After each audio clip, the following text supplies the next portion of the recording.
Hi, I'm Mark Cuban, and I'm about to give you some advice on how to be just a little bit richer than you are today. The first thing you need to do is live like a student.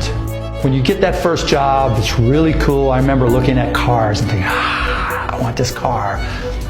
Fortunately, I kept my junker. Number two, you shouldn't use credit cards.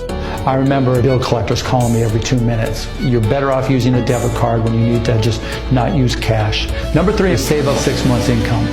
If you don't like your job at some point, or you get fired, or you have to move, or something goes wrong, you're going to need at least 6 months' income.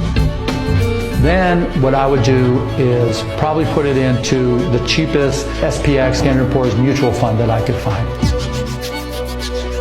If you're a true adventurer and you really want to throw the Hail Mary, you might take 10% and put it in Bitcoin or Ethereum. But if you do that, you've got to pretend you've already lost